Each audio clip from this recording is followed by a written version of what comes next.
রাজনীতিতে ভয়ঙ্কর ভূমিকম্প আসছে। বাংলাদেশের সামনে অপেক্ষা করছে কঠিন দুঃসময়। কারণ কথাগুলো বা এই যে অভিযোগগুলো, এটা কোনো ইউটিউবারের নয়, কোনো ফেসবুক অ্যাক্টিভিস্টের নয়, মানে কোনো সাধারণ মানুষের মুখ থেকে শোনা কথা নয়। অভিযোগগুলো করেছেন সাবেক প্রধানমন্ত্রীর পুত্র সজীব ওয়াজেদ জয়, যিনি এখন প্রাচীনতম দল বাংলাদেশ আওয়ামী লীগের অনেক বিষয় নিয়ে কথা বলছেন বা কাজ করছেন বলেই জানা যায়।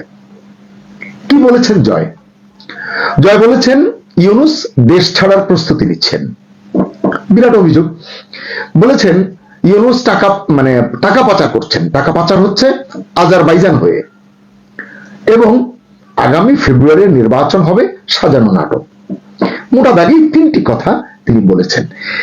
এখন এটুকু শুনে আপনার মনে আসলে কি প্রতিক্রিয়া হচ্ছে, এটি তো এই মুহূর্তে আমি বলতে পারছি না। তবে জানতে চাই, একটা প্রশ্ন কি উঠছে না, যিনি নির্বাচন আয়োজন করছেন, যিনি ইউনিক নির্বাচন, ঐতিহাসিক নির্বাচন করবেন বলে বারবার জাতিকে প্রতিশ্রুতি দিচ্ছেন, সত্যি যদি তিনি পালানোর পথে থাকেন, মানে জয়ের কথা যদি, অভিযোগ যদি সত্য হয়, তাহলে এই যে ভোট, এটি যদি হয়, এই ভোটের ভালো মন্দ নিয়ে তার কি কোনো দায়বদ্ধতা থাকবে না থাকার কথা? প্রিয় দর্শক, ভিডিওটি শেষ পর্যন্ত না দেখলে বাংলাদেশের বর্তমান রাজনীতির সবচেয়ে ভয়ঙ্কর অধ্যায়টা হয়তো আপনি মিস করবেন। কারণ কথাগুলো খুব গুরুত্বপূর্ণ সময়ের নিরিখে।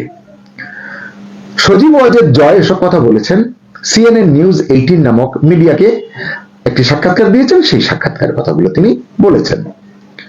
প্রথমেই বলি, ইউনূস সম্পর্কে কি বিস্ফোরক তথ্য দিয়েছেন জয়। কিছু তো শুনেছেন আপনারা, যে তিনি পালিয়ে যাবেন, অর্থ পাচার করছেন, এগুলো। আরো বলছেন জয়ের দাবি ডক্টর মোহাম্মদ ইউনূসের নেতৃত্বে যে অন্তর্বর্তী সরকার চলছে সেটি নিরপেক্ষ নয়। এই কথা তো আসলে এখন রাজনীতির মাঠে আরো অনেকেই বলছেন। সর্বোপরি জয় বলছেন ইউনূস নাকি দেশ ছাড়ার প্রস্তুতি নিচ্ছেন।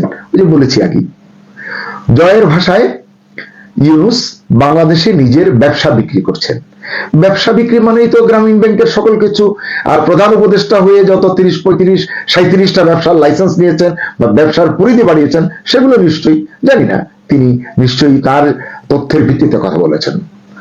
এবং জয় বলছেন তিনি টাকা সরানোর চেষ্টা করছেন না, কারণ ব্যবসা বিক্রি করে দিলে সেই টাকা তো আর এই দেশে তিনি রেখে যাবেন না। ইউনূসের কোনো টাকা তো এই দেশের সাধারণ মানুষের কল্যাণে কখনো লাগেনি। 2 টাকা হোক আর 2000 হোক আর 200 কোটি হোক, সেটা তারই কাজে লাগবে, তিনি যেখানে থাকবেন সেখানেই যাবে। যে কারণে জয় হয়তো অভিযোগ তুলেছেন যে আজারবাইজান হয়ে অর্থ পাচারের অভিযোগটি তিনি করলেন। এটি আরেকটি, মানে 2 এ 2 4 যদি মেলাতে চান, সেটি হচ্ছে আজারবাইজানের সরকার প্রধানের 2 কন্যা কয়েকদিন আগে ইউনূসের সঙ্গে তার সরকারি দপ্তরে দেখা করেছেন। কোন ক্রাইটেরিয়ায়, কোন ক্যাটাগরিতে তারা এইভাবে সাক্ষাৎ পান বলা মুশকিল। আমরা তো অভিযোগ শুনেছি, আমাদের দেশের ব্যবসায়ীরা, শীর্ষ ব্যবসায়ীরা, বিজিএমই এর প্রেসিডেন্টরা 4 মাস 5 মাসে ইউনূস সাহেবের একটা অ্যাপয়েন্টমেন্ট পান না। কিন্তু বাইরে থেকে, আমি আগেও বলেছি, সলিমুদ্দি কলিমুদ্দি টাইপের কেউ আসলেও তার সাক্ষাৎ পান, কারণ এর সঙ্গে ওই যে মেটিকুলাস ডিজাইনের নানান যোগসূত্র কিন্তু আপনি তৈরি করতে পারেন, মেলাতে পারেন। এবং যেহেতু জয় অভিযোগ তুলেছেন যে আজারবাইজান হয়ে, তো আজারবাইজানের প্রেসিডেন্ট না প্রধানমন্ত্রীর যে মেয়ে এসছেন, তাদেরকে দেখলাম একেবারে রাষ্ট্রীয় মর্যাদার মতো করে, সেই যে গ্রাফিতি সারা বিশ্বে উনি বাণিজ্য করে বেড়ালেন, মার্কেটিং করে বেড়ালেন। দেননি শুধু তিনি 2 জনকে, আমার জানা মতে, এক দেননি ভারতের প্রধানমন্ত্রী নরেন্দ্র মোদীকে, আর দেননি হচ্ছে আপনার সম্প্রতি এসেছেন ভুটানের প্রধানমন্ত্রী শেরিং তোবগেকে। কারণ শেরিং তোবগে এবং মোদীর ভিতরে তো এক ধরনের সমন্বয়, একই পাঠাতনে তারা আছেন, এই কারণে দেননি।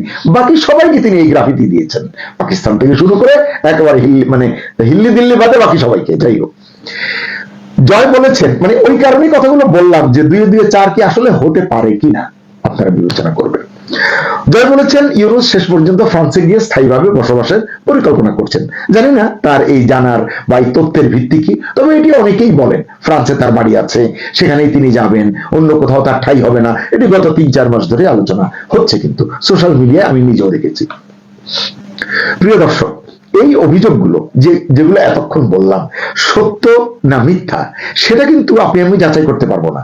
সেটি যাচাই করবে আইন এবং সময়, তাও সময় মতো। কিন্তু প্রশ্ন হলো, অন্তর্বর্তী সরকারের প্রধানের বিরুদ্ধে যদি এমন অভিযোগ ওঠে, তাহলে নির্বাচন কতটা নিরপেক্ষ হবে? ইউনিক নির্বাচন কতটা নিরপেক্ষ হবে, কেমন হবে বা কেমন হতে পারে? এই প্রশ্নগুলো কিন্তু আসে। দেখা যাক নির্বাচন নিয়ে জয় আর কি কি বলেছেন। জয় সরাসরি বলেছেন 2026 সালের ফেব্রুয়ারির নির্বাচন হবে পুরোপুরি সাজানো, কারচুপিপূর্ণ।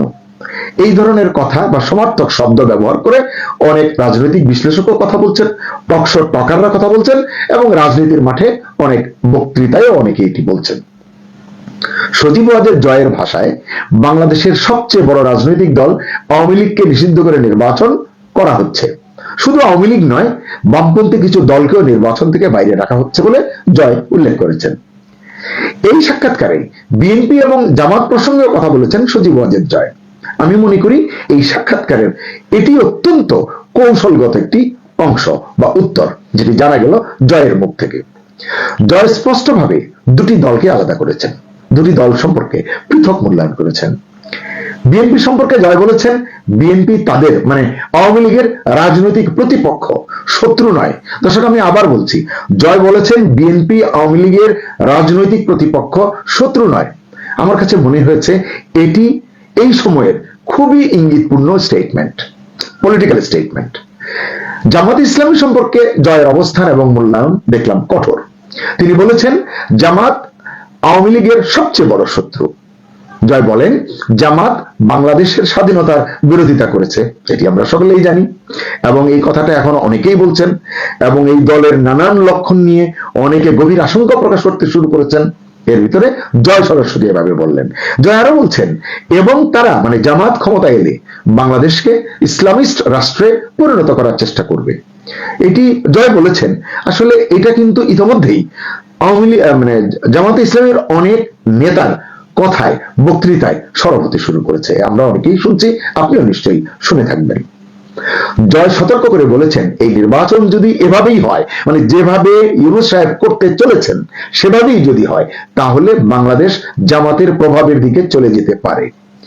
এটাও অনেকেই বলছেন, জামাতকে ক্ষমতায় বসানোর একটি নীল নকশার নির্বাচনের দিকেই ক্রমশ এগিয়ে যাচ্ছেন ইউনূস সাহেব, এবং সেখানে বিএনপিও হালে পানি পাচ্ছে না রাজনীতির মাঠে, এমন আলোচনা কিন্তু নানান জায়গায় উচ্চারিত হচ্ছে। প্রিয় দর্শক, এখন প্রশ্নটা কিন্তু খুব সোজা, কারণ প্রেক্ষাপটটা দেখুন, আওয়ামী লীগ নিষিদ্ধ, নির্বাচন হচ্ছে অন্তর্বর্তী সরকারের অধীনে, যেখানে আওয়ামী লীগ নির্বাচন অংশ নিচ্ছে না, জাতীয় পার্টি শেষ পর্যন্ত অংশ নেবে কিনা বলা যায় না, বামপন্থী কয়েকটি দল নির্বাচনে অংশগ্রহণের সুযোগ পাচ্ছে না, এবং প্রধান উপদেষ্টার বিরুদ্ধে দেশ ছাড়ার অভিযোগ তুলছেন আওয়ামী লীগের একজন গুরুত্বপূর্ণ ব্যক্তি। জামাত নির্বাচনে বেটার পজিশনে আছে, পজিশন পাচ্ছে, সরকারের তরফ থেকে সাপোর্ট পাচ্ছে, এটি আমরা সকলেই দেখছি। কিন্তু ওই যে কয়েকটি দল নির্বাচনের বাইরে আছে, এইসব প্রেক্ষাপট যদি আপনি বিশ্লেষণ করেন, তাহলে আপনি কি বলবেন? এটা কি সত্যিকার অর্থে গণতন্ত্রের চেহারা, নাকি নতুন ধরনের কোন রাজনৈতিক পুনর্বিন্যাস, যেটা মেটিকুলাসলি ডিজাইনের অংশ হতে পারে? এই প্রশ্নের উত্তর আমার কাছে নেই, হয়তো কারো কাছেই নেই, আজকে নেই। আজকে এই প্রশ্নের উত্তর আমার ধারণা কারো কাছে নেই, যাদের কাছে আছে তারা মুখ খুলবে না। কিন্তু একটা বিষয় নিশ্চিত, বাংলাদেশের রাজনীতি এখন সবচেয়ে অনিশ্চিত এবং বিপজ্জনক মোড়ে দাঁড়িয়ে আছে। সজীব ওয়াজেদ জয়ের অভিযোগগুলো সম্পর্কে আপনাদের বক্তব্য কি? এসব কথা কতটা বিশ্বাসযোগ্য বলে মনে করেন, নাকি আপনারাও মনে করেন এগুলো রাজনৈতিক চাপ তৈরির কৌশল, কিংবা আগামী নির্বাচনটা কেবলই পছন্দের দলের কাছে ক্ষমতা হস্তান্তরের নতুন ছক মাত্র, যে ছকটা গোপনে এঁকে চলেছেন অন্তর্বর্তী সরকারের প্রধান মোহাম্মদ ইউনূস? জামাত নিয়ে যে ভয়ের কথা, হুমকির কথা জয় বলেছেন, সেই সতর্কবার্তা কি উপেক্ষা করার মতো? অভিযোগগুলো কি কেবলই রাজনৈতিক চাল, নাকি এর ভেতরে আরো বড় কিছু চলছে বা আরো বড় কিছু আছে? কমেন্টে লিখুন আপনার মনের কথা। মনে রাখবেন, নীরবতা সবচেয়ে বিপজ্জনক সমর্থন। দর্শক, আজকের আলোচনায় আমি কোনো রায় দিইনি, সাধারণত আমি দিই না, আমি শুধু প্রশ্ন রেখেছি। সিদ্ধান্ত গ্রহণের বা প্রকাশের ভার থাকছে আপনার উপর।